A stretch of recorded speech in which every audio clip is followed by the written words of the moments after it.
Hello, everybody. My name is Dave Jackson, and welcome back to Tales from the Backlog, where each week I'm joined by a guest to deep dive a game from our backlogs. Today's game is Bionic Bay, but before we get into Bionic Bay, a few quick things. If this is your first time here, first of all, thank you for stopping by.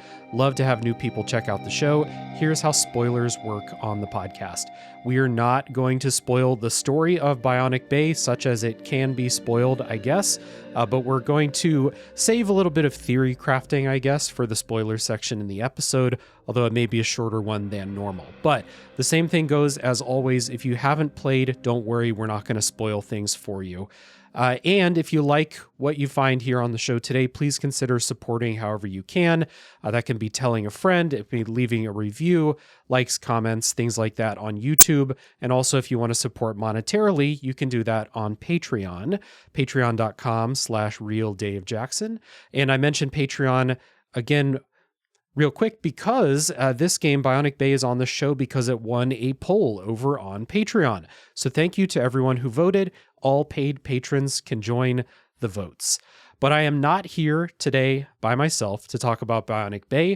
I am joined by a new friend of the show. He is a writer and editor for 6-1 Indie and an author for Geek Therapeutics, a teleportation enthusiast. Welcome to the show, Harry Loizides. Hey, thanks for having me. Very excited to be here. Absolutely. Yeah, it's been a good meeting over the past few years, and good to have you on the show to talk about one of the sneaky, acclaimed indie games from 2025. I don't see a lot of conversation about it. I don't see a lot of reviews on the Steam page, but those reviews are very, very positive. So happy to have you here today to talk about it. Yeah, I definitely have thoughts, so I'm looking forward to discussing it. Yeah, we're in the right place for thoughts, as we said before. So today's game, Bionic Bay, let's set it up. It is a puzzle platformer developed by Psycho Flow Studio and Marina Oy and published by Kepler Interactive for PC and PS5 in 2025. The director is, I'm going to fuck this name up, so apologies in advance, Johanna Milis. Sorry, but I did my best. Bionic Bay, what is it? We have our quick elevator pitches for the top of the show. I say we're putting platforming back in the cinematic platformer, baby. Harry, what would you say? Mine is, what if Gumby gets crazy powers to progress through this alien-esque Doom world through insane platforming? You get Bionic Bay. There we go. Yeah, there's a lot going on here, especially with I feel like the sci-fi inspirations. We'll talk about that in a little bit. Real quick stats, though. I played on PC. It took me 9 hours to beat. And then there is an online competitive speedrun mode. I spent some time in that, just having some fun, trying to beat Shuhei Yoshida's time that's listed in there. Couldn't do it. He's pretty good at Bionic Bay, apparently. So yeah, how about you? How long did it take? Where did you play? I played on Steam Deck, worked wonderfully, so that was a nice little plug on that. But yeah, I also took between 8 and 9 hours. I played one online speedrun because I didn't have the mental acuity to deal with it right now. Yeah. But yeah, it was nice and compact. It didn't overstay its welcome too much. Right. But it was definitely an enjoyable experience for the time that I played. Good. So we always start with our histories with the games. And when we were going back and forth talking about what game you'd come on the show for, we basically decided whatever won that Patreon poll was going to be the game. You were up for anything. But you said Bionic Bay was already on your radar. Maybe you'd played a little bit before we talked about it. So what about Bionic Bay stuck out to you? Why did you have the interest in playing the whole thing? Well, the game right off the bat has a very cool vibe to it. Yeah, I like the sci-fi aspect. The running from left to right gives you very much Limbo or Inside acuities, plus Planet of Lana I really loved. I think it was maybe 1 or 2 years ago, which follows the same thing with cinematic overturns, and you zoom in, you zoom out, you see the whole breadth of the area. That kind of stuff really makes my brain soft and smooth and relaxing to it. And mixing that with what looked to be tough and challenging platforming was really intriguing to me, especially because you have to get used to the game's rules, and then it kind of flips the rules on its head. So you're constantly thinking about, okay, well, this worked, but now it doesn't. What do I do now? and the sound effects were great. And during the demo, when I played it at one of the Steam Fest or Next Fest or whatever, it definitely focused you on, okay, this is how you play, this is where you go, and this is what you do. So within that half hour, 45 minutes, I'm like, yup, this is a Harry vibe. So we got to keep playing this whenever it comes out. And then I forgot it came out. And I was like, and you were like, oh yeah, it's already out. And then I, for some reason, thought it was on Game Pass. And I'm like, oh yeah, this is great. And then I must have just delusioned that into my existence. So I'm like, all right, let me just buy it and have fun with it. But yeah, it was definitely a fun couple days to play. Yeah.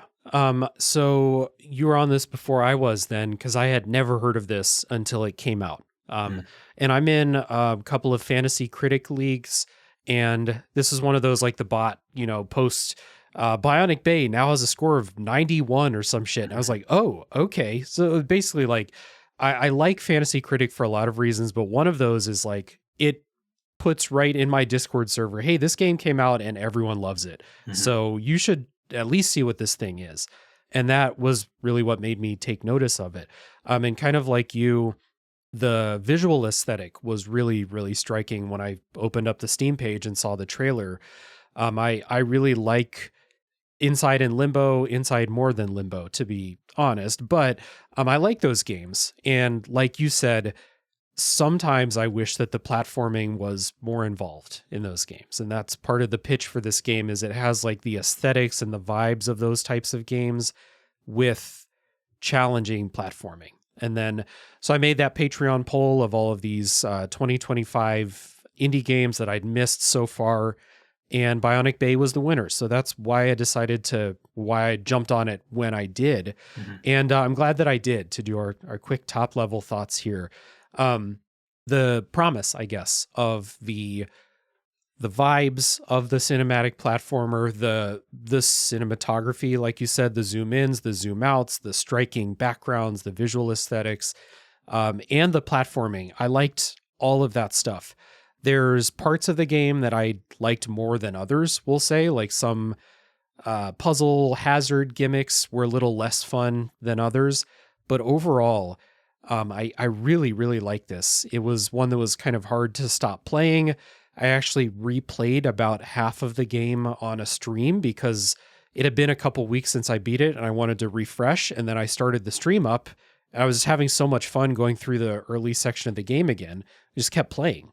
Nice. So both of those things that I was attracted to, the platforming and the vibes, were big hits. And then we'll talk about some of the other stuff like, does this game actually have a story? Who's to say? We'll talk about that later, but I think the important things, those were wins for me. So what would you say? Yeah, I would kind of agree with everything you said. The vibes were spot on in the beginning. I like the intro cinematic that we'll get to later that kind of gives you 15 seconds and then boom, you're moving around doing stuff. And then the subtleties of the music I thought was really interesting too. Like at first I thought, oh, where's the music? Then the music comes in, then it goes away. Then it's kind of more isolationist. So like, almost like a horror game, but not with the horror elements of like, I don't hear anything. So what do I do? What's happening? But the ambiance was great. And the simplicity of the gameplay paired with the complexity of the challenge was really fun to deal with throughout, whether for better or worse, like you were saying. Some were better than others. Some I was just like rolling my eyes at, but top level, super rad platformer with the vibes. Yeah, for sure. And I think deserving of that like critical acclaim, right? I think it's still, of the 2025 releases, it's in the top 10 or top 15 or something like that on like the Open Critic average. I think it's deserving of being up there. It's a really cool game. Yeah, definitely. Yeah. So let's take a music break. Let's help people get into the vibe of Bionic Bay. When we come back, we'll set up the story.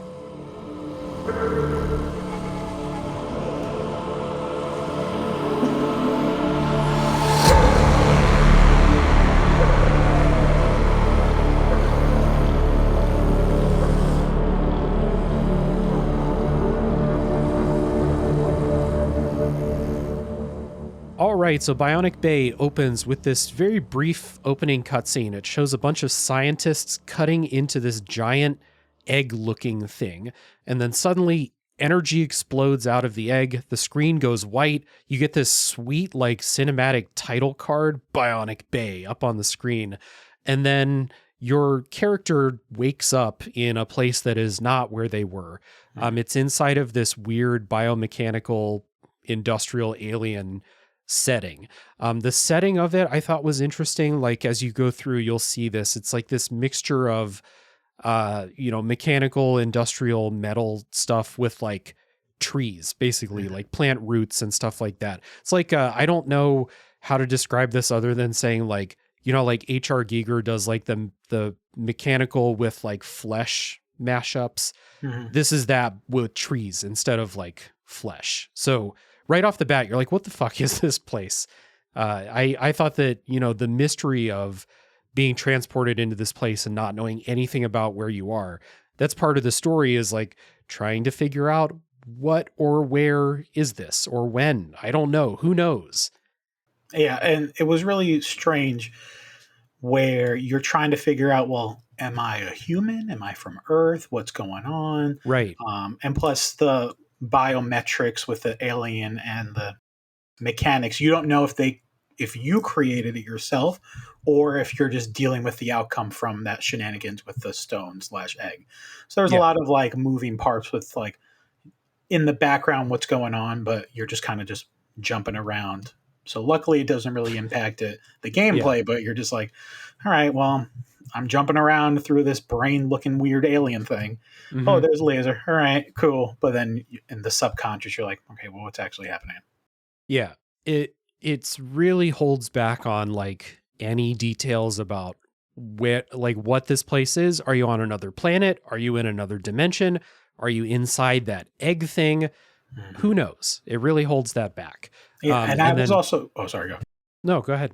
Oh, I was also thinking when I was playing, I'm like, okay, are there collectibles to get story lore? Or am I missing everything?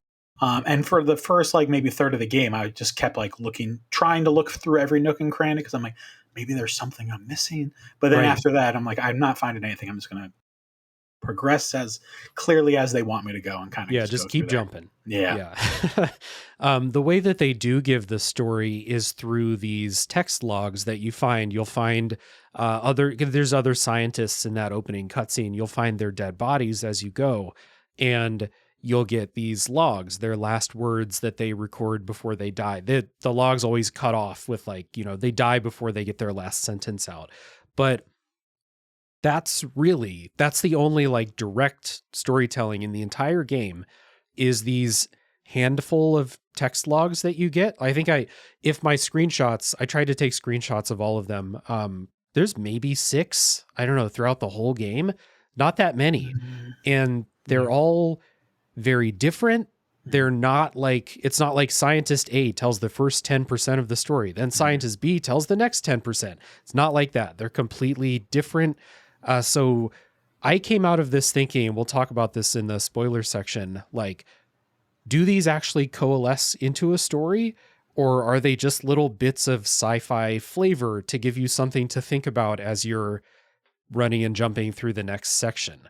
But that's really like, there's environmental storytelling if you want to look into like, what does this area look like, but I personally wasn't able to get a ton from that. So it was really those text logs that are the bulk of the story. Yeah, and I think the environmental storytelling was also disjointed with each other. It was like each segment, you're like, oh, this looks like some sort of factory thing. Oh, there's mechanical things for the factory thing. And then the next segment has nothing to do with that. And then you're like, okay, this has earthy vibes. Oh, there's mechanical things. Like, it felt like they were trying to do maybe environmental storytelling in each node, but then it became so ethereal that you're just like, all right, I guess what's happening. Or that was the point. That's supposed to be ambiguous because like the dude who got zapped into this spot, he doesn't know either. So maybe they're trying to isekai us and just be like, yeah, you're in this new world. You just got to roll with the punches. Yeah, or roll with the jumps. Yeah, with the jumps, yeah.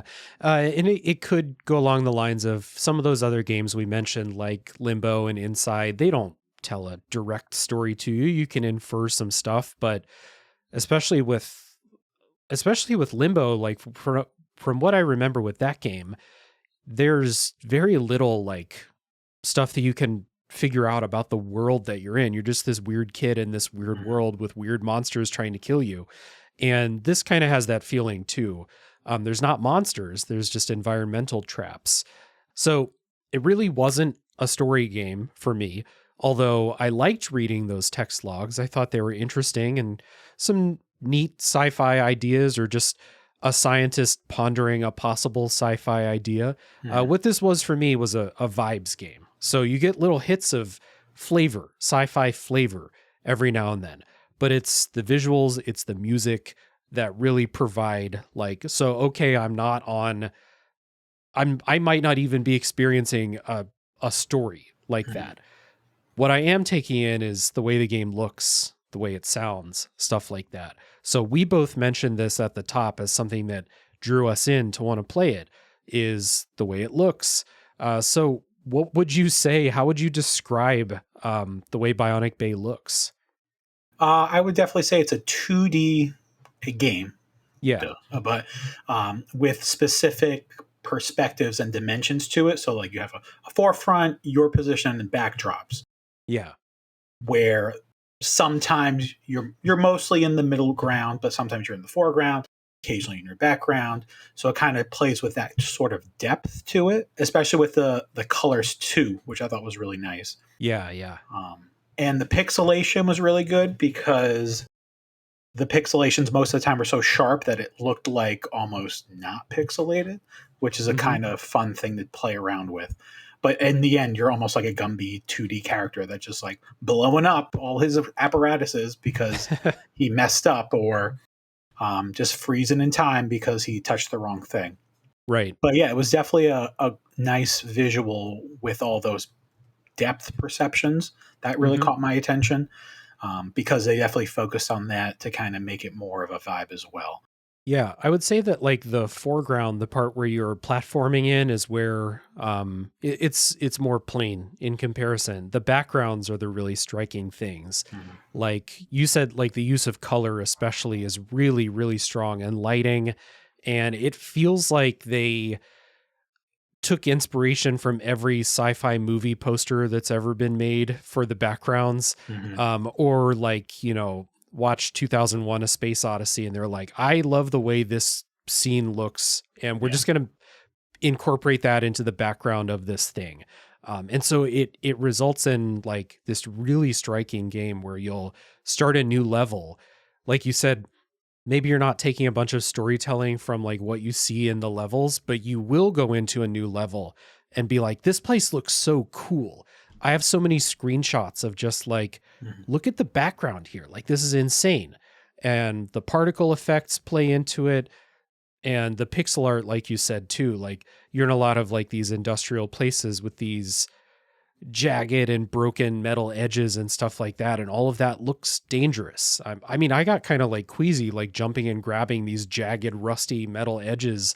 I must have a thing for that apparently, where, I can't handle it, but, we'll explore that later.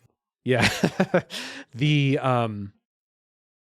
Just the way that those things look, it's really, really striking. And so part of the joy of like getting to a new level in Bionic Bay is like, what are you going to do in the platforming in this level? Because they switch it up. But I was always really interested to see just what's it going to look like, because it's going to look cool, guaranteed. Yeah, and I would definitely echo the coolness of it. But I don't know if it was just me, but I definitely got, I don't want to say disoriented, but lots of times when I was doing the platforming, maybe we could jump on this later in the gameplay, I was having difficulty figuring out what I can jump on and what I can't jump on, just based on like the art design. Like some things, sometimes you jump on something that is like shadowy, sometimes you can't. So that was something that I just wish was a little bit more clearer, even though that might have been like a slight deterrent on the vibes. Because most of, I don't know, not most, maybe like a third of my deaths were like, well, I couldn't jump on that. All right, never mind. So that kept happening, and that was getting a little annoying, but excluding those annoyances, like it still was really pretty to look at. Yeah, I would agree. I think that's, not like the majority of the reason why I died in the game, but it happened often enough where I would be like, oh, okay, that's the platform I'm supposed to, because a lot of the a lot of the platforming is like you'll make a big leap down, and if you pick the wrong thing, something that's in the background but it's a little bit too prominent, you'll just fall and die.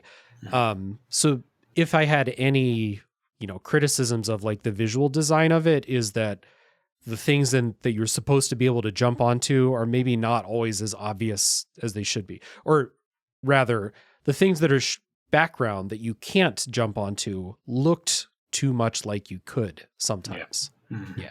One other visual thing that I really like, and I guess there's two that kind of go into like the cinematic nature of it, and why I like in my head, instead of comparing this to, a Celeste or Mario or some other kind of platformer, I immediately jumped to like the Limbo, the Inside, you said Planet of Lana, the Far series, games like that, is the way that the camera zooms way in sometimes, it zooms way out sometimes. You'll spend a lot of time with your characters silhouetted, and so your character's in all black, but the background is lit up really well. And then there's little cinematic flares, like that title card at the beginning, and the credits has like this sci-fi movie song in the credits. Like those things go a long way.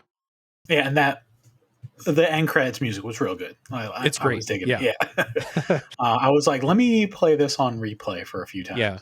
But yeah, like the pop of things was really good. Like the creators knew what they were doing with like a visual feast for the eyes, and it was very enjoyed. Right.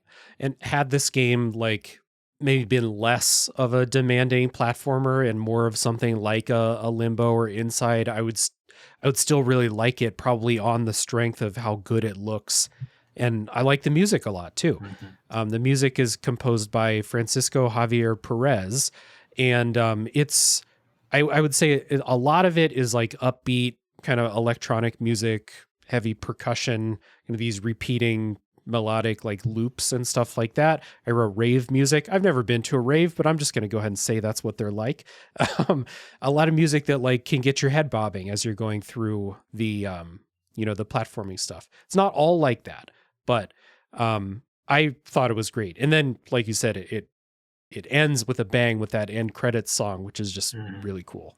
Yeah, no, all the music when it played was popping, and I would like crank up my Steam Deck a little bit louder to be like, all right, like I'm feeling this. Or you hear the music and you're like, ooh, something's about to happen.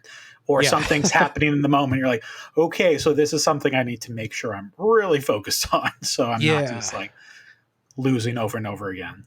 Yeah, there's like some of those, chase style platforming sequences. And that's when the music really kicks up, is like, if you're playing a different game and you're in a boss fight and the music changes halfway through and you're like, oh shit, I got to pay attention. Yeah. That's what I was the music did here. Like Doom music, where it's like, all right, it's hardcore rock music. But then when you get to that boss, it's like, oh my God, what's happening? Yeah, exactly. Like that kind of escalation. Maybe not that as much in this game, but still a decent enough stark difference between the two.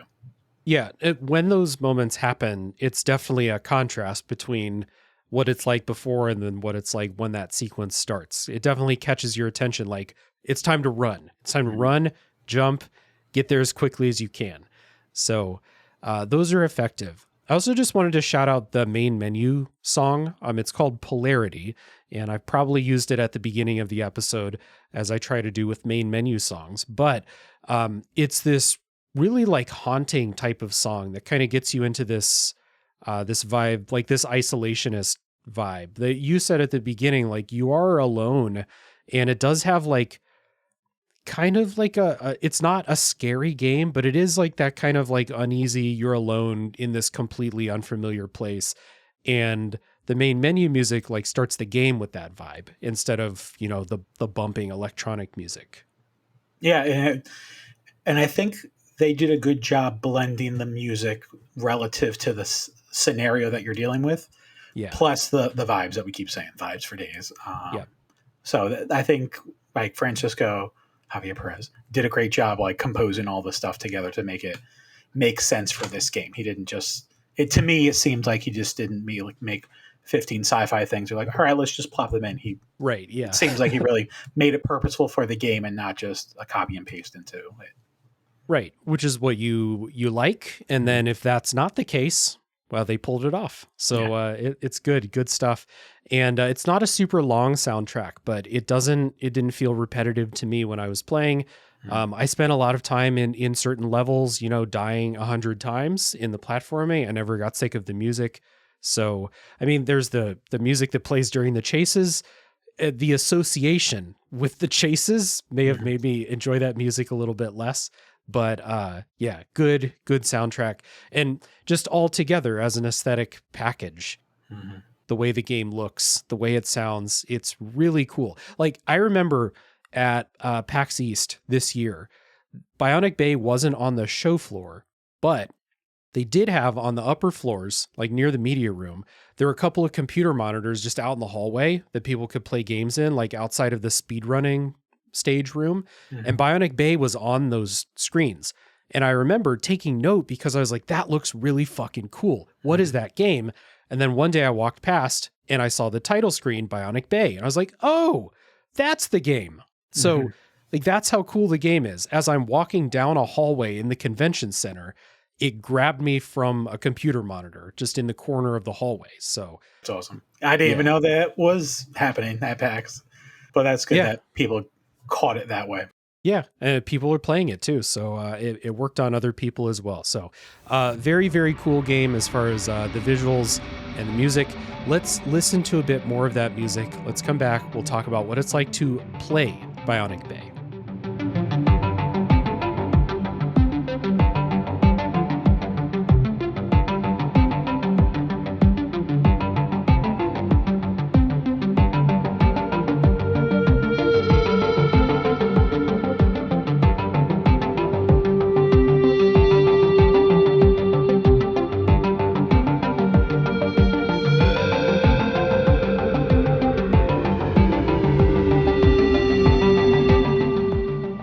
So I forgot to mention at the beginning, part of the story thing is your scientist guy, he wakes up in this unfamiliar place. You kind of like hobble, or not hobble, but like you walk like a normal guy, maybe a guy who, is a little bit woozy from being transported somewhere. And you can't really jump very high. Like you have a 1 foot vertical leap, kind of like me in real life. And so like, you're like, okay, this is a platforming game. What's the platforming going to be like? And then you come across this weird alien energy beam and you're like, well, I'm going to step in that beam, right? So you step in it and then you can jump really high. And the Gumby comparison that you made works because you don't take fall damage unless it's like a super high height, right? I would say yeah, but like that's another thing that I couldn't figure out. I'd be like, all right, it's tough to place. Yeah, like how much of a jump is too much of a jump, or gravitational forces? How much force is it going to take? But yeah, that high surface, you got to fall a lot. Yeah, you do spend a lot of time like falling in the game and determining, is this a safe height to fall? That's kind of what a lot of the platforming challenges come down to, is trial and error and trying to figure out things like, can I jump over this pit, or do I have to use some other mechanic to, get a platform in the middle of it? Can I jump down from this height, or do I need to find a different way to get down there? Stuff like that.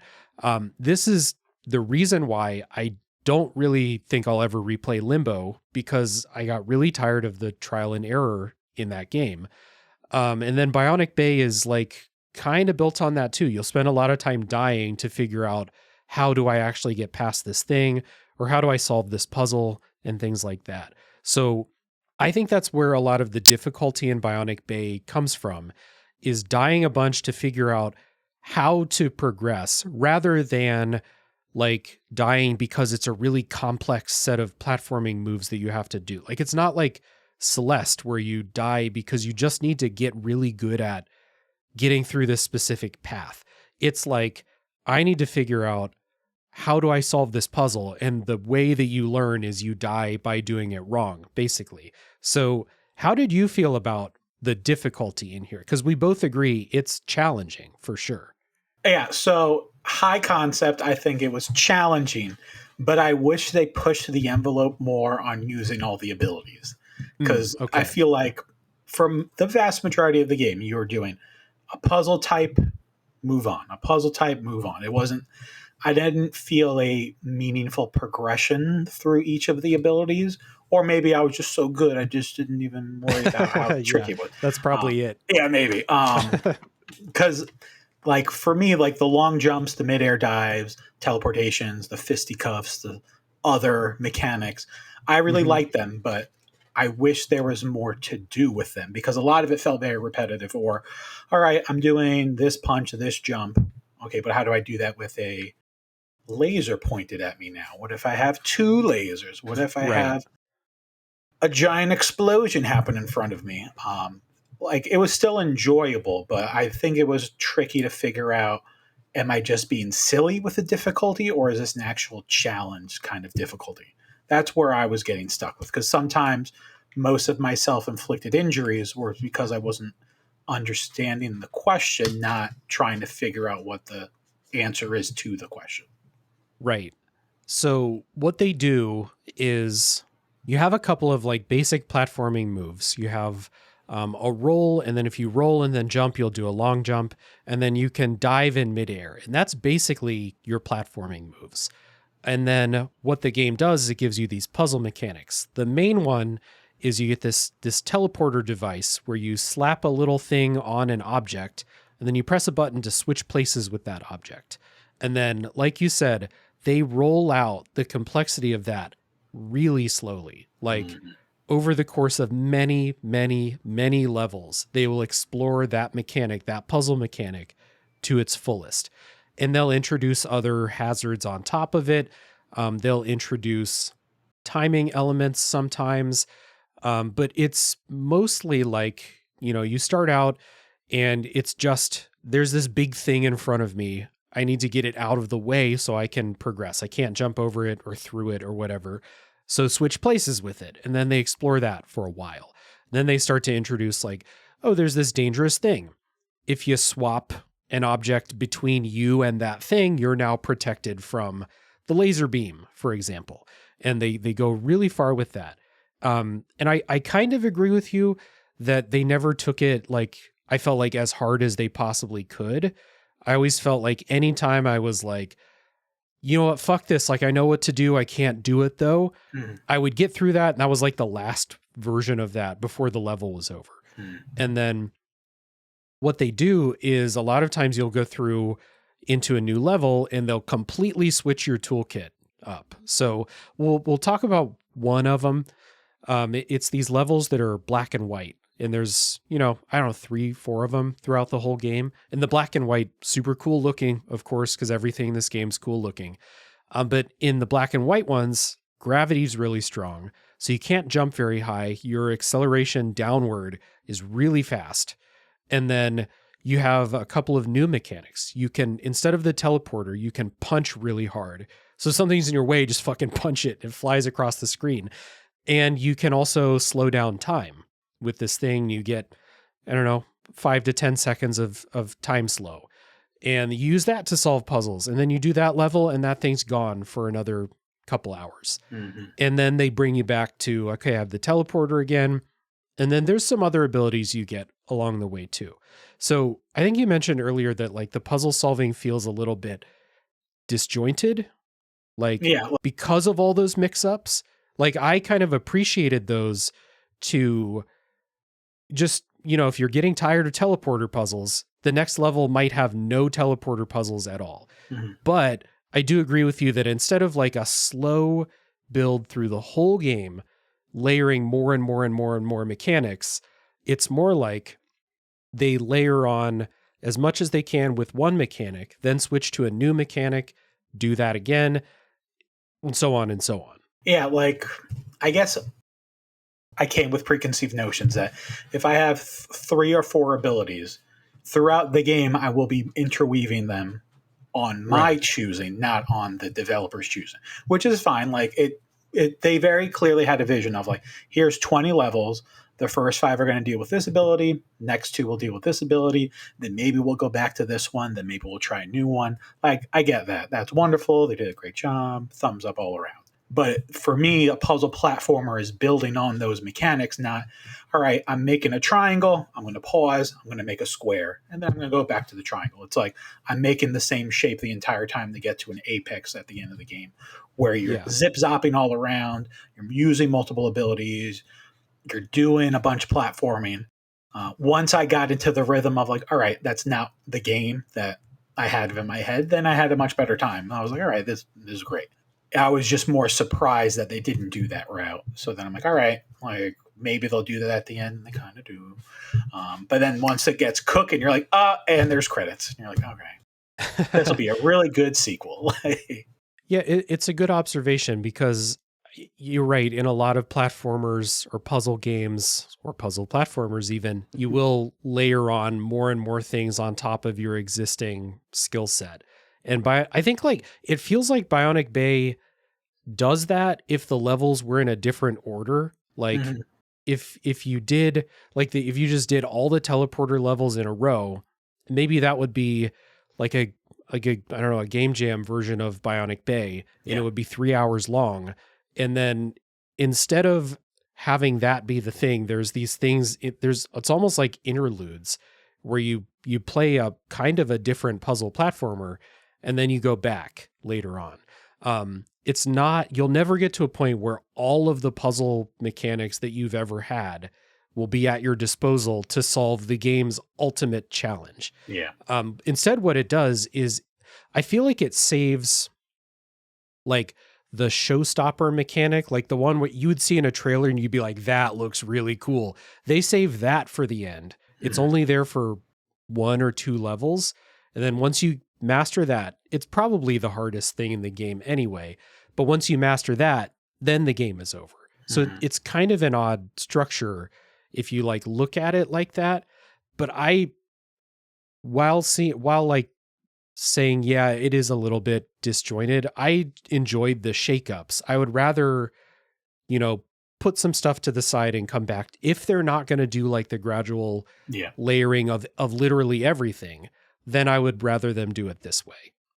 Yeah, and I think like I would love to ask them and be like, what was the thought process? Because I'm like curious, like maybe it was supposed to be 3 different vignettes and they're like, yeah, no one's going to play that. Or maybe they started with one like the other 2 and they're like, how can we weave this in so it's not 3 different stories? Or maybe it was a giant jam session where they all had 3 different like air quotes, 3 different abilities. And then they're like, all right, well, how do I turn this into a game?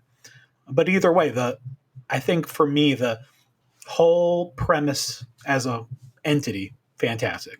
It's just now I'm just being nitty gritty and be like, okay, well, if I was a game developer, how would I do this?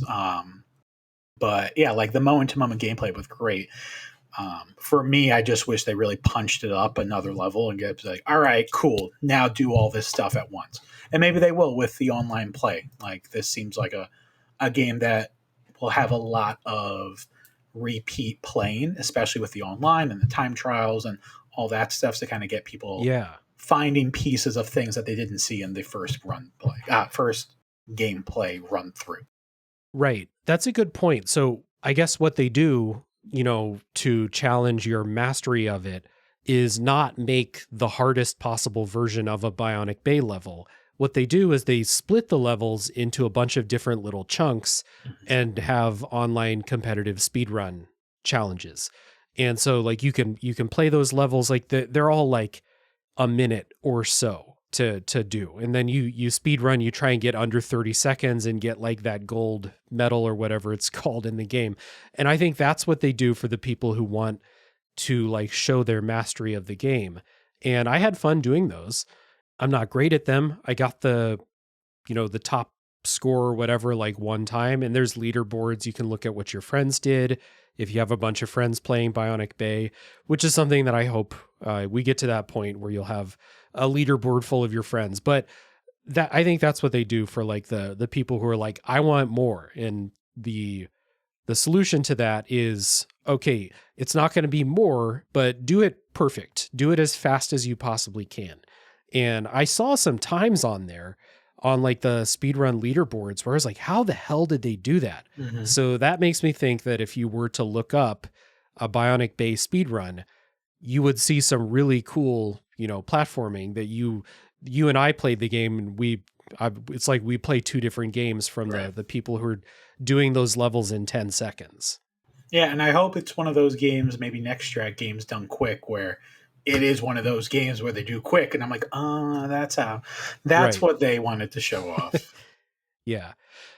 One other thing about the platforming and stuff we didn't mention, and it's I think a notable thing about the way the game plays is I feel like one of the worst things that people can say about controlling a character in a platformer is that it feels floaty.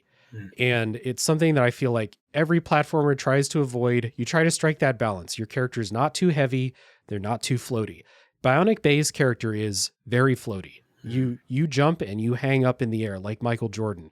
And so like, I feel like this is something that a lot of platformers try to avoid. And a lot of platformers get criticized for this. Bionic Bay very clearly was like, no, we want you to hang up in the air and maybe adjust your jump and stuff like that. So how did you feel about, the way the character feels? The first minute or two, I was like, I hate this real bad. But then once you kind of get over it and you're like, all right, the precision platforming in terms of like landing is not the focus. It's just an excuse to get to the other platform, to get to the other puzzle. Then I kind of got over it, especially because I keep referencing Gumby. And so you're just you're a ragdoll thrown into the space. Yeah. And then most of the time, if it's cinematic, you're just like slowly falling down. So it's like, all right, he's a Raggedy Ann or Gumby or other Mr. Fantastic who doesn't get hurt too much. There we go. Yeah, there we go. 2025 reference. But that didn't bother me as much as I thought it was going to. Because my original thought was, all right, precision platforming. Got to make sure I'm precise. But now it's like, all right, the platforming is more of a backup to the puzzles. And yeah, jumping around is really important and getting into places are great, but it's less precise with, all right, I have to land in this 2 pixel space.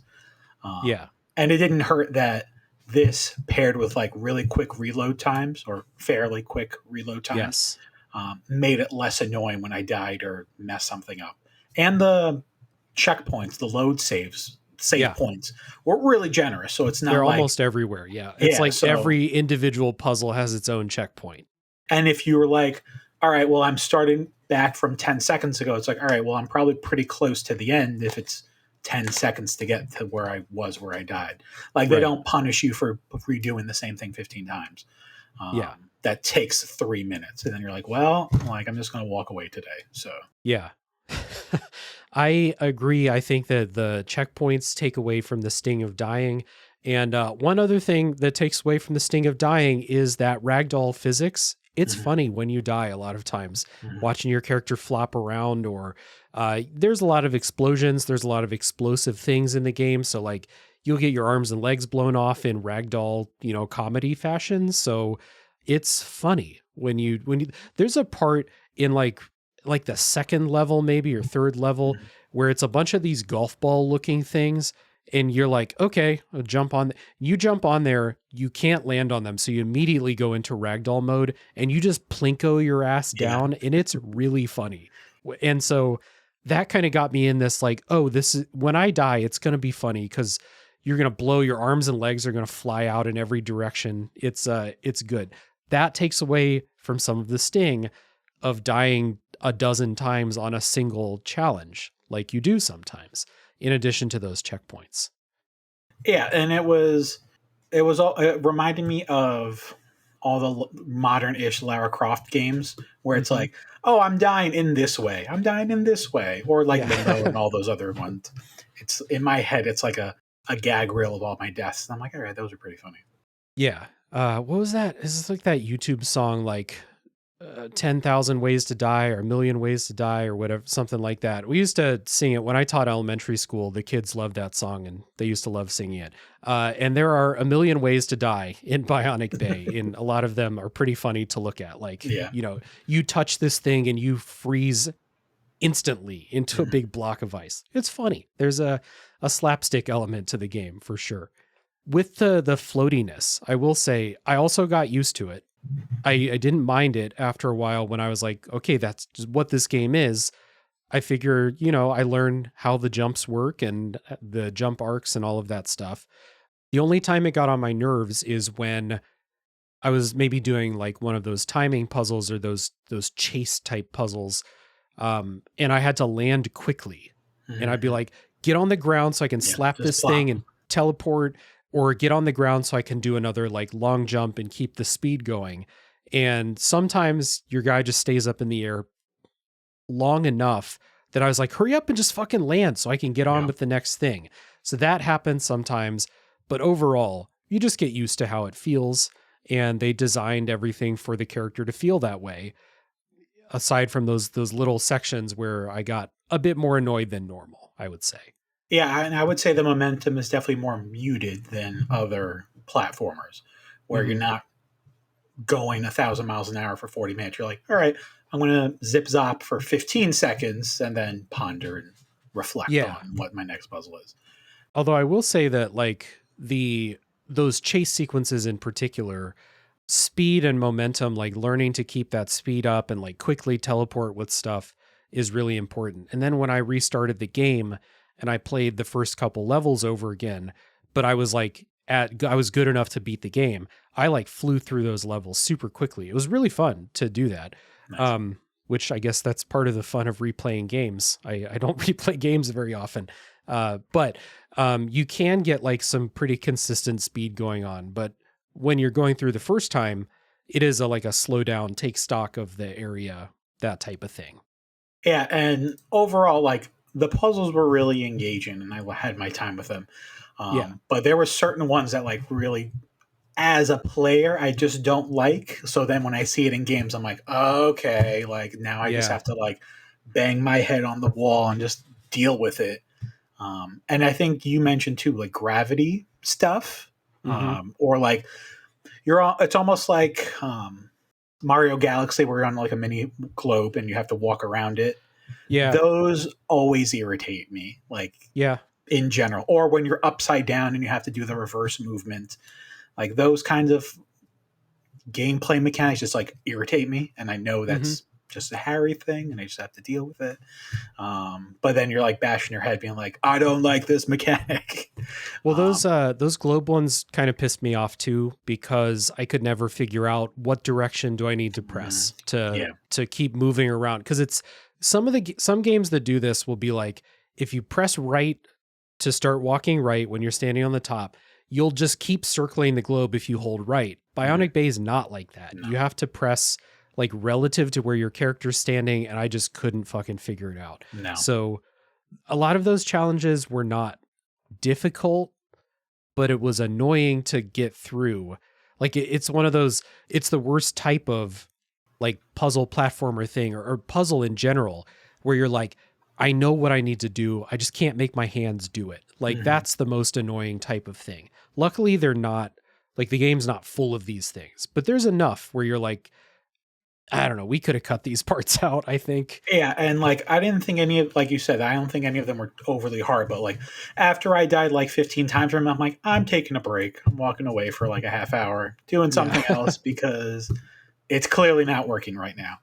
Right. And luckily, it wasn't from frustration. It was just like, I got to tap out for now, and then I'll come back. Yeah. Because no matter what video I would have looked up, it wouldn't have helped me. I'd be like, all right, video is not going to help. So yeah, like no tutorial will be like, yeah, you have to move your hand this way to go that way. I'm like, all right, whatever. The tutorial is just going to be like, well, just circle the globe and get on the other side of it. And I'm like, I'm trying that. But that's a pretty minor thing. To close out, talking about the gameplay and stuff. Overall, I had a great time playing it. So like we've talked about like the little things along the way that kind of, stuck in our craw a little bit, but overall, I liked a lot of the puzzles. I liked mixing up the puzzles. I liked, the way the character feels after you get used to how, the jumps and stuff work. It's really, really good. And there is like a definite like sense of mastery as you go through the game. And I think that it really does like teach you very slowly over time. Like I said, they'll take several levels to take you through the different increases in difficulty for one mechanic. Mm. And then by the time you get to the end, you're like, I'm really good at this. And if you were to restart the game or try your hand at those speed runs, you would feel good and you would feel like really in control. And that's something that I think is really valuable in a platformer, especially, to come across something. Maybe you died 25 times to it the first time and then you ace it the first time you play. So overall, I had a great time playing it. It's really, really well done. Yeah, and I would agree. Like, overall, thumbs up. If you like platformers, play it. If you like vibes, play it. And it doesn't overstay its welcome as a whole. Like, yeah, it was like 8 to 10 hours. I'm like, banger. I can leave with a smile and be like, this is great. Because sometimes if this was a 15 or 20 hour game with the same things, only just elongated with no increase or decrease of difficulty, I'd be like, oh boy, this is really the same. But I think the thing that it does really well is you play for 8 hours, and then if you really like it, do the time trials, do the other things. It doesn't force you into double the time if you're just trying to get by. Yeah, absolutely. So I guess it's our recommendations, and you already gave yours basically. And I'll add on to that. So like, I think if you like platformers, like if platforming is just a thing in video games that you really like, that Bionic Bay, definitely try it. I would say that if you like those older, cinematic platformers where, it's not all about the platforming challenge of how you jump, but it's about how the presentation is in that particular level. With the caveat that when we say cinematic platformers, a lot of them are very clearly trying to tell stories. There's a story inside. You want to go back to Another World or Prince of Persia and those old cinematic platformers. There's story games. I mean, there's platforming, but there's stories too. And Bionic Bay, I don't think you should play this if you need a game to have a front and center or even like coherent story. The developers might listen to this and be like, you just missed the story. And if that's the case, I missed the story. But if that's something you must have, maybe don't. But I think that if you really love platformers, I don't think stories are mandatory, because who gives a shit about the story in a Mario game anyway? So the game's really good. And those two things that we, singled out just from watching a trailer or trying a demo, the aesthetics and then the platforming, those are awesome. So easy recommendation for a lot of people. Do you have anything else to add on to your recommendation there? No, I think we summarized it pretty well. It won't destroy your brain. So if the puzzle part is getting you nervous, I wouldn't concern yourself too much about it. That's true. Maybe the last level with the last ability is like more of a brain teaser than a mental exercise, but from there you can kind of go for it. But yeah, overall, cool vibes, floaty platforming, fun puzzles, score. Yeah, there we go. So good recommendations for the both of us for Bionic Bay. And we'll talk about a little bit more in the spoiler section, including maybe just a couple minutes to talk about the last couple levels, because they're really cool. But before we get into that, we have our housekeeping per usual. And like I said at the top of the show, Harry is a member of the 6-1 Indie crew, and then also a writer for... where I lost my notes there. Geek Therapeutics. So Harry, tell the people about your work, your writing. Tell them about 6-1 Indie. You're the first representative from 6-1 here on the show. So you get the chance to talk about it first. Yeah, sure. So 6-1 Indie is a small niche website that focuses on indie games and all things indie related. We do a bunch of previews, reviews. We have a podcast. We do these showcases, which we've been doing twice a year for the past few years, which highlights, 30 to 50 indie games that you might not have been aware of, but, they're still cool nonetheless. We want to showcase as many games to as many people as possible, since, everything's getting expensive and shenanigans are going through the roof with the gaming industry. So why not showcase the little guys who are doing just as cool, if not cooler stuff than the bigwigs who keep complaining about multi-billion-dollar games not getting trillions of dollars. But that's a whole other conversation we can have another day. We also do the Indie Game Awards, which we started last year, which worked out really well. And we're doing something called 6-1 Publishing, which we're trying to help smaller indie devs kind of push their games to the forefront. So past couple months, I've been doing some reviews. I reviewed Blueprints, Everhood 2, a game that released recently that I'm totally blanking on. Don't remember. Blacked out. Lots of stuff. So those have been fun. And we've gone to PAXs, PAX Unplugged, PAX East, PAX West over the years. So those have been great. And yeah, writing has been something I've been doing for probably, I guess it's been 10 years, like through various websites and stuff. So that's kind of weird, but it's fun and enjoyable. Yeah. And then Geek Therapeutics, I'm not a therapist. I'm a math teacher. So it's not like something I am a pro in on psychology. However, they do this really cool book series called The Psychology of, and then ... which usually focuses on video games, but then they're kind of branching out to a pop culture stuff. So the first one I wrote in was The Psychology of Elden Ring, which focuses on a growth mindset where you're thinking, okay, a game over screen's not the end. It's more so a beginning. So then I wrote a whole chapter on that. And then the one I think is my favorite is The Last of Us, The Psychology of The Last of Us, which the title is Bill and Frank Endured, so Bill and Frank could love, which is essentially how Bill and Frank from the video games were created to showcase a really beautiful story in the HBO series for like LGBTQ people. And it really struck a chord with me. And I'm like, oh man, I got to write about this. Then I basically wrote like 6,000 words on it. Nice. So that's been really cool, kind of flexing my muscles on something related to video games, but kind of doing a whole different perspective on it. Yeah. And then the one that's going to be coming out soon is The Psychology of Villains. Nothing to do with video games, but it's from the Avatar: The Last Airbender series. So Kuvira. Kuvira basically, I'll give you the title because it's going to come out eventually. Kuvira's Iron Rule: How a Hardened Childhood Forged a Dictator, which ironically is very relevant to the world we live in right now. Yeah, unfortunately. So that was not the case when I wrote it. And then the world started melting. I'm like, okay, this is accidentally relevant to what we're doing. But I think, I've just been a busy boy. Yeah. When I'm not talking about math at my day job. So. Right. First of all, where can people find those books?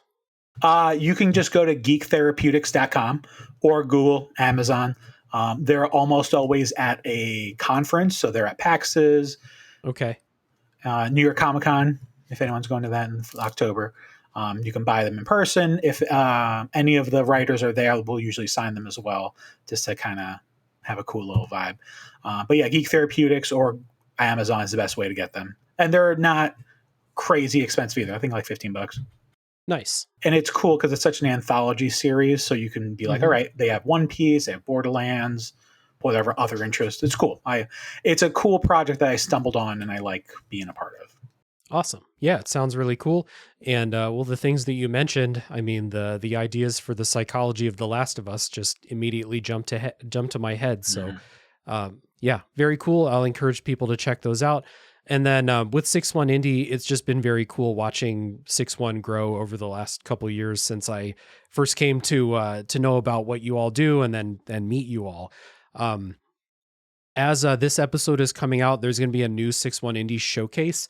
It's on September 18th, 2025, if you're listening to this anywhere near the date that the episode comes out. So be on the lookout for a new showcase. It's going to have a bunch of cool new indie games. The showcases are all like game trailers. There's no bullshit. It's just, here's a bunch of cool games coming up. And then the first Indie Game Awards was last year, and it was a rousing success. Like everyone loved it, myself included. I'm looking forward to the new one this year. So there's a lot of stuff to check out with 6-1 Indie. we'll just, I'll put a link to the website down in the show notes so people can check out the writing on the website and then maybe follow on socials if you want, updates on what's going on there. But it's one of those things that like, I feel like, and in like the people that I talk to a lot, I don't feel like I need to introduce 6-1 Indie. Everyone seems to know, but I know that that's not actually the case. We can always bring more people in. I mean, I think that you and the rest of the crew there are doing great work. And you are doing wonderful work too. I'm glad we finally connected after like years of being like, hey, I know you. Yeah, exactly. Which ends up being like half of the conferences. I feel like it's like you're connecting for the first time, and then you go into your own little bubble when you go home. So it's it's fun to unbubble myself and be like, hey, everybody. Because it's also so like, I don't know if it's just me, but a lot of times I'm just writing because I like doing it. And then I do it. Yeah. And I'm like, no one reads this. It's just Harry putting something on the internet. And then I see or someone came up to me and they're like, oh, I love the psychology of Elden Ring. I'm like, what? What are you talking about? Yeah. It's like shell shock to realize and then remember that people actually engage with your stuff. Yeah, absolutely. I feel the same way anytime I get a compliment about a podcast, because I am just a guy doing this for fun. So it is cool and it's affirming. It gives us motivation to keep going on those days when we might need it. So good stuff. Again, there's links down in the show notes to the Geek Therapeutics books and to the 6-1 Indie stuff, the website and socials there. And yeah, I did most of my plugs at the top of the show. I'll reiterate, Bionic Bay is on the show because it won a poll on Patreon. All paid patrons starts at $2 per month, can vote in those monthly polls. And there are more treats at the higher tiers on Patreon too, including you get to pick what games go in the polls at a certain point. So if that sounds cool, check that out. Otherwise, I have a Discord server. I would encourage people to join. It's a nice community of people. There's a good overlap between the 6-1 Indie Discord and my Discord. We attract good people. What can I say? And we would love to have you in there if you're out there and you would like to join us. So there's an invite link in the show description for that as well. So with all of that being said, we're going to take a break. We're going to come back after the music break. It will be full spoiler time for Bionic Bay.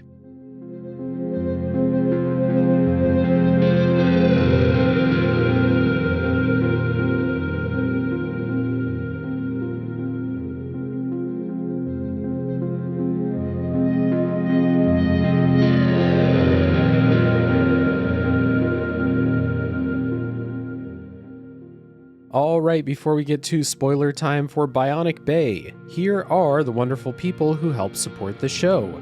A big thank you goes out to Chris Nelson, the Top 3 Podcast crew, Zulgeek, Chris Copleen, Eric Guess, Rick Firestone, Nick Fakori, Soccer, Cupcake, Kyle, Christian S., Matt aka Stormageddon, JD, Doug Leaf, Jason Emery, Brian Skirsha, Jenny E., Marcus O'Neill, Stefan, Drellish, Rob Smith, Rigamort, Sil Canet, Ashton Ruby, Levi, John E., Aliasi, Joseph Hooper, Yorkie Duval, and many more.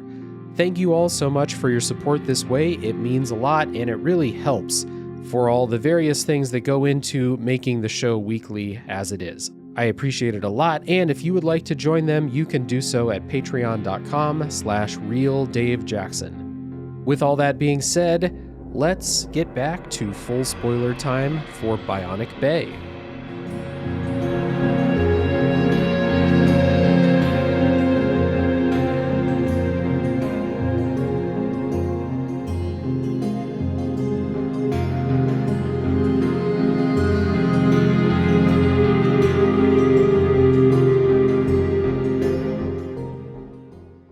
All right, we're back. It is full spoiler time for Bionic Bay, and I'm going to give a little disclaimer here. 2 disclaimers. Number 1, the one we always do. It's not a linear walk through the game, so if you're halfway through and you don't want to know what happens at the end, stop listening, go finish the game, and come back.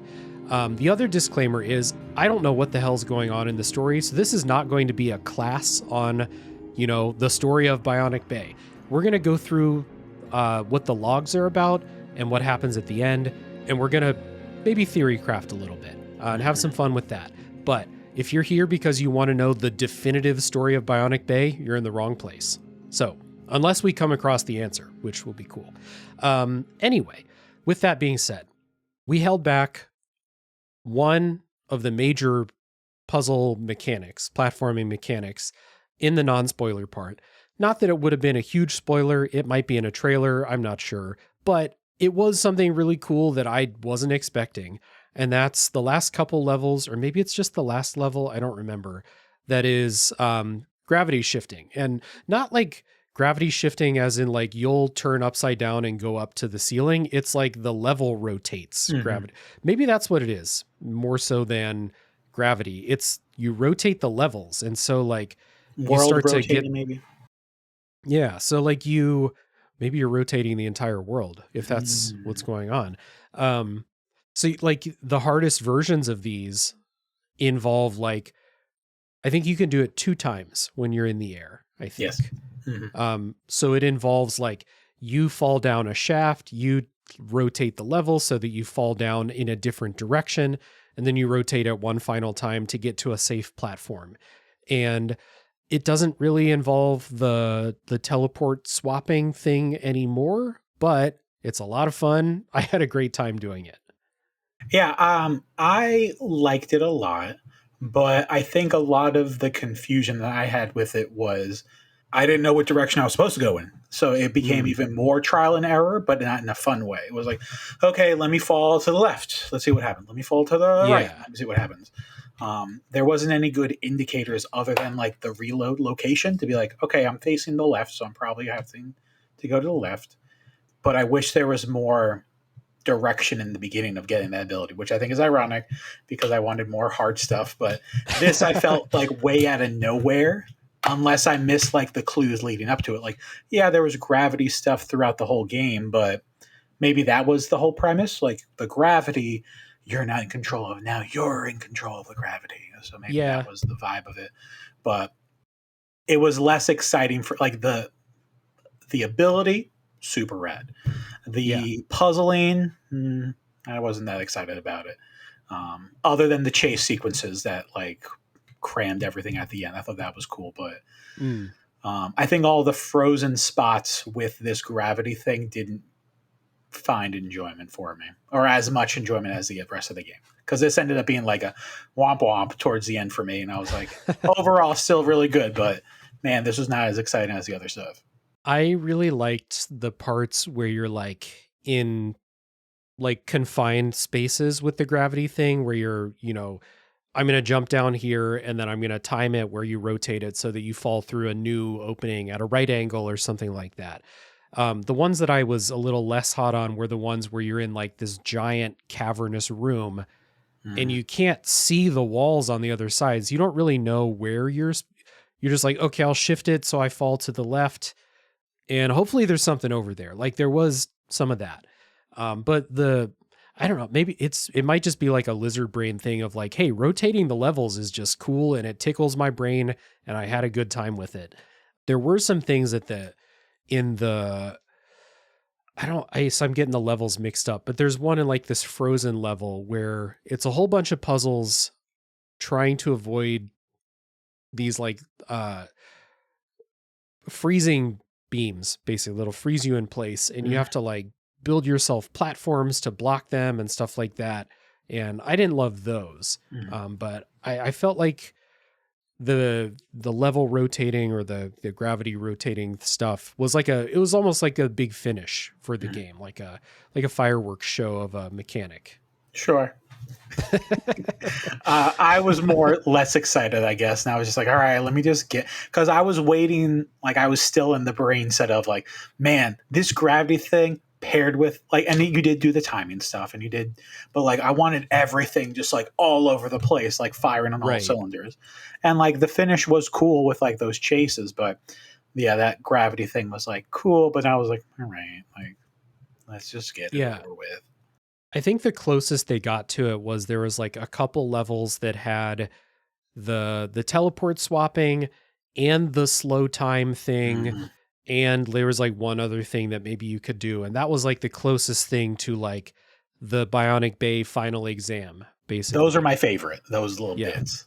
Those were good. I mean, the slow time thing, there was one puzzle that really pissed me off, and I had to like look at a walkthrough for what to do, and the solution was very obvious, and I just missed it. Otherwise, the slow time mechanic was always fun. I loved all the black and white levels with the slow time and then punching the stuff. Again, lizard brain, you like to punch something and have it fly across the screen. It's cool. Yeah, and I guess I forgot to bring it up earlier, but like the physics of this game is like awesome. Yeah, like I was very impressed at like movement, and like everything felt super consistent and realistic. And if the gravity changed, like, it had an impact. But then it also was annoying because sometimes the levels with the gravity force, things would fall down and then go haywire because like physics, and then you inadvertently die because it hits you or something. I'm like, oh, that's so another that's another comedic way to die, is like you teleport swap with something above you and it just falls and crushes you. Yeah, those are funny because you forget it's not frozen. You're like, well, all right. Yeah, that is, so we can ring the bell. We forgot to mention a key thing in the non-spoiler part of the episode. It happens almost every episode, but the physics system is good. In my head, that something that sticks out are those puzzles where you're on those little like planet orb things, and you have to jump far enough that the gravity will stop affecting you, and then you'll fall in a different direction, and maybe have to chain those together. Maybe like use the swapping to like move the planets into a new place. Like that stuff worked really, really well. So those were fun. No, I was going to say, and those remind me of Portal. Like there were certain momentum things that were really engaging. And that was another thing where I'm just like, man, keep ramping this up. Like I'm digging this momentum stuff. And then it's like, nope. And I'm like, all right, that's fine. But overall, all of it was great. It was just, I just want more. So maybe Bionic Bay 2, Too Confusing, Too Delirious is going to come out in a few years. Yeah. One of the other ways that physics system comes into play is sometimes you have to like teleport swap with a moving object and then like try to teleport when your like velocity is pointed in the right direction so that you'll like shoot up over an edge. Like that stuff's cool. And it's never like the big focus. You're right. Like I think that if there was a Bionic Bay 2, there is room for like growth with basically all of these mechanics. Yeah. And then maybe layering more of them together to create the ultimate puzzle. I don't know. One can hope. Yeah. So another thing, we can hope we can figure out what's going on in the story in Bionic Bay. So I wrote down short little things. Yeah. I'm an expert at transitions. If I'm an expert at anything, and I'm also an expert at derailing my sentences to acknowledge a joke. So the little text logs, you find these different scientists and they all give you something a little bit different about what's going on here.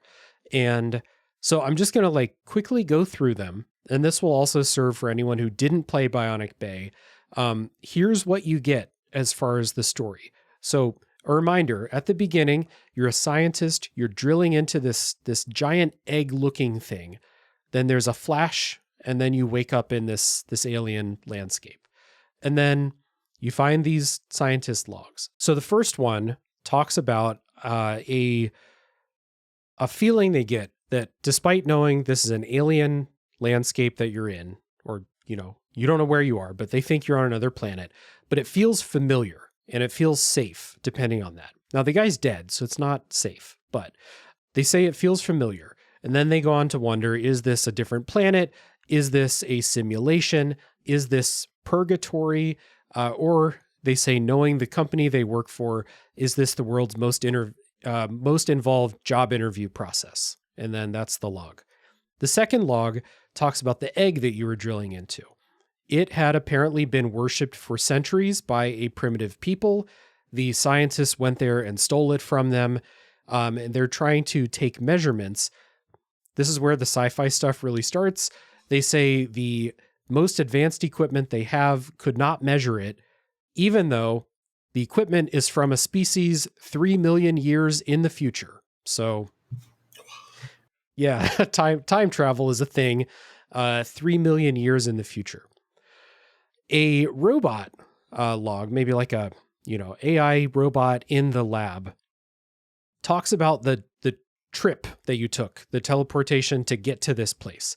They say it took 0.42 seconds, which at light speed would be 1/3 of the distance between the Earth and the moon. But obviously you're not on the Earth and you're not on the moon, and there's nowhere there. So like, if you physically traveled somewhere, it would have had to been a wormhole. But he doesn't think that's the case because his Wi-Fi is still connected to the office Wi-Fi in the lab. So, are you inside the egg? Who knows? The next scientist describes this as a twisted purgatory, and then the last one is from the director of the lab, who says he found something colossal, something beautiful that he should know because he designed it, and then his log ends before he can explain what this colossal thing is. And then the last part is, at the end of the game, you make the final climb, you get to this big cinematic place.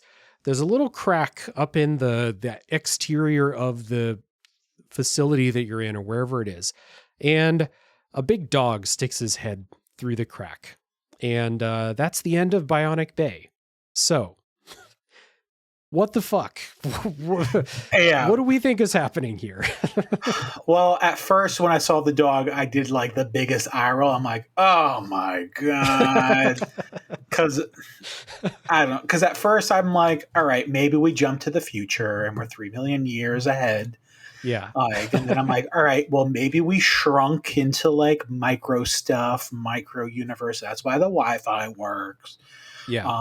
But then towards the end, it also looked like there was clones in like spheres or like people. There were a bunch of humans. Yeah. Yeah. So I'm like, maybe I'm not a human. Maybe I'm a robot with the remembering of people from 3 million years ago. To me, it seemed like each of the developers had their favorite sci-fi thing, and they're like, let's just plop it into something, and then that's it. And then like at the end, as you're doing that final descent, it looks like a robot hand. So I'm like, all right, well, maybe it's like Planet of the Apes, where it's the Statue of Liberty. And you're like, well, this robot might be, I don't know, the AI assistant at the house that they're at right now. And it's like, oh, yeah, that's the dog, like smelling because it smells something on the robot or some stupid stuff like that.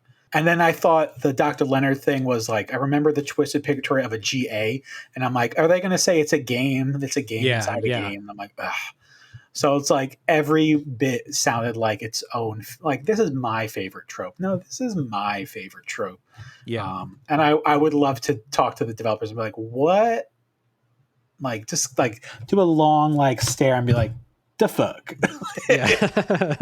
Yeah. To be clear, if that's what this is, if it's just like, we have 5 people who are contributing writing, give me your favorite sci-fi trope. That's fine. I'm cool with it. I would just like to know because, it's one of those things where if I'm like, okay, so maybe they're inside the egg, and the egg is this non-Euclidean thing, and there's an entire universe inside the egg or whatever, and maybe they're in there. Who knows? But if you start to think about it, you're like, okay, well, if they're in the egg, then why does it feel familiar? Why did this one person say that it feels familiar and safe? And why are there trees inside of the egg? And you just start to come up with more questions. That's probably the thing that makes the most sense to me. I like the show Lost a lot, and people always would be like, they didn't explain everything in Lost. I wish they explained more things. I'm like, man, it's a magic island. That explains most of your questions. Right. And if the answer in Bionic Bay is it's a magic egg, then I'm like, okay, cool. I'm cool with that. I just think like, as we talked about with like the aesthetics, where like, the development team, maybe they watched 50 of the best sci-fi movies and took all of their favorite visual things that those movies ever did. If they did the same thing with story flavor things, that's cool. I don't think that this coalesces into something that makes sense as like a, I figured out what's going on here. Which is okay. And I don't think there's a beginning, middle, and end with the game story. It's just like some shit went sideways. You're in this place, and then it ends.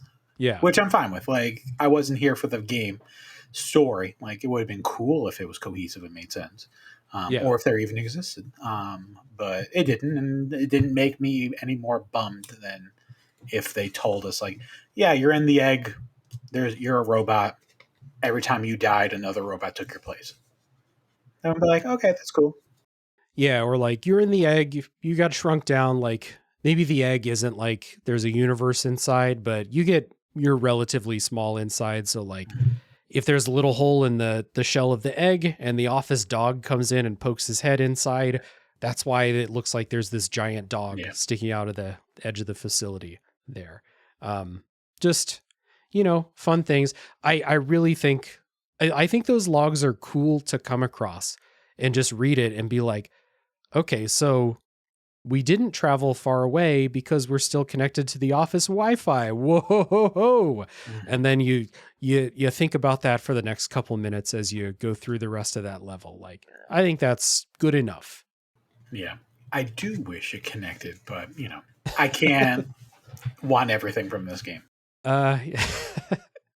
Yeah. My favorite thing with the nonsensical story was that it was their dying thoughts or their dying words. I thought that was really cool. And I don't remember seeing a text thing that was someone's like dying thoughts, other than like, now I can't remember the name of it, but there was a thing where like you flash and you see their last like moment, that what they saw. Right. I don't remember what they're kind of like, anytime you have this stuff in games where it's like, why do Resident Evil characters write their thoughts in diaries as the zombies are breaking down the doors, stuff like that. But it would make sense for these scientists to record their final thoughts for someone else. That seems like something scientists would do, and not just, people who live at the Spencer Mansion in Resident Evil 1 or something like that. And be like, yeah, I'm turning into a zombie. Anyway, dear diary. Yeah. Tell my wife I love her. Yeah. So, anything else about Bionic Bay, full spoilers, anything like that? I guess I was kind of hoping that more information, like, I don't know. I think it was fine. Like, the story was whatever. I do like the non-satisfying stories, or like, even I was expecting like a sad ending where it was like, all right, like, you did all this and then you died at the end anyway. I'm like, then it was all for nothing kind of thing. And I'm like, I like those endings. Like, or like the emotional gut punch at the end I thought was going to happen, where it's like, all right, you're the clones. That's where I thought it was going. I thought it was going full inside. It was like, yeah, all these roly-poly things look very insidey. And I thought like I was going to die, and then one of those was going to take my place, and then I just continue the rest of the game. To be like, yeah, you don't matter. We're just using you to get to the end. I was like, okay, that's a cool commentary. But they didn't, and it's fine. So I'll just have that headcanon for myself. Yeah, I think that's the way to go. So you either gotta tell the story in a way that people can actually understand it, or you gotta be so out there and weird that people are not going to feel like unfulfilled, unless like you have to have a story completed for you to feel like you enjoyed what you got. But I think they made a good choice by keeping it so abstract and weird instead of like going for some weird middle ground. But yeah, like the ending is super shocking with the giant dog poking its head in, and then the game ends like right away. And you're like, okay, that's the end of Bionic Bay. As if you didn't have enough mysteries. Now you got this giant dog head sticking its head through the wall.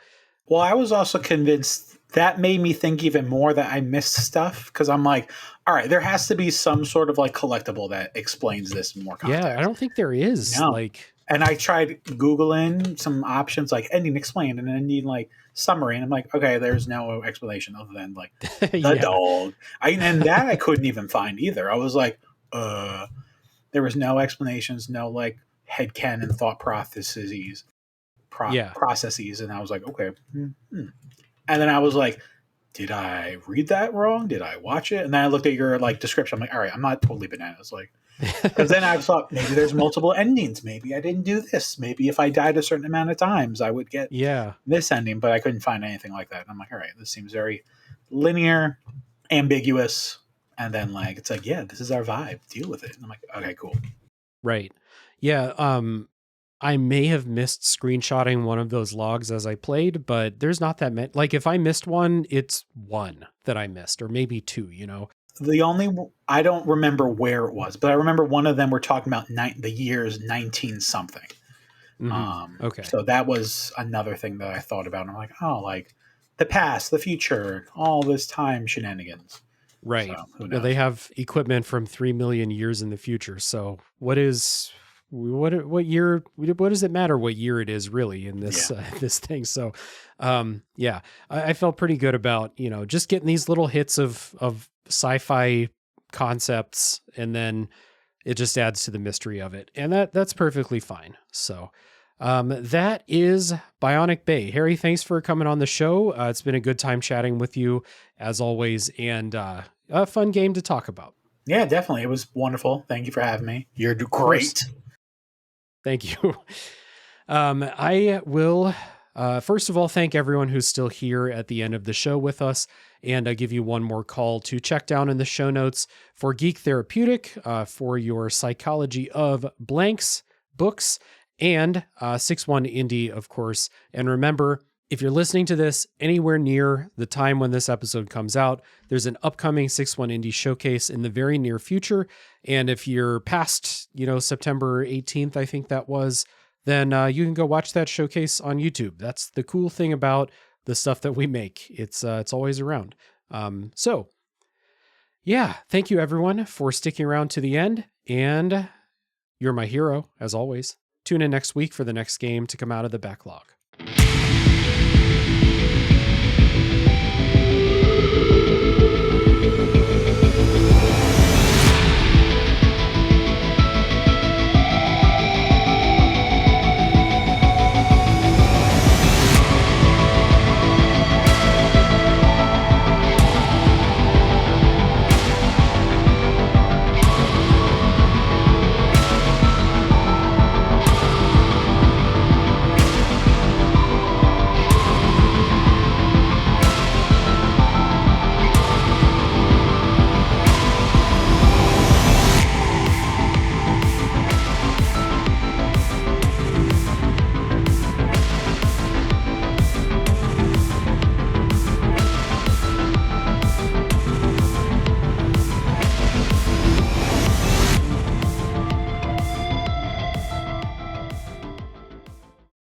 Like you're the only person in your circle who wants to go deep about video games regularly?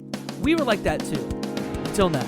Welcome to Crossplay Conversations, the brand new bi-weekly topical video game podcast from Luke Lewis, Joseph Hooper, and Jacob McCoy. With many years of breaking it down separately on shows like the Left Behind Game Club, Player Podcast, and Lukewarm Games, the gang is finally coming together to publish their gaming group chat in audio form every other week. Expect roundtable reviews of the latest games, profiles of upcoming indies, and insightful conversations about essential topics in the video game industry. All with a mostly positive, insightful, and fun style. Help us out by subscribing on your podcast platform of choice to get the first episodes delivered straight to your feed. And follow us on Twitter at Crossplay Convos for updates about the show. Cheers and happy gaming. Video games are a unique medium. They can tell stories, immerse us in strange, fantastic worlds, blur the very boundaries of our reality. But at the end of the day, video games are fun, whatever fun is to you. I'm Jeff Moonen. And I am Matt, aka Stormageddon. And on Fun and Games, we talk about the history, trends, and community of video games. It's a celebration of all the games we play and all the fun we find within them. And there's so many more games out there, so we hope you'll share in that conversation with us. Fun and Games podcast with Matt and Jeff. Find us on certainpov.com or wherever you get your podcasts. And happy gaming.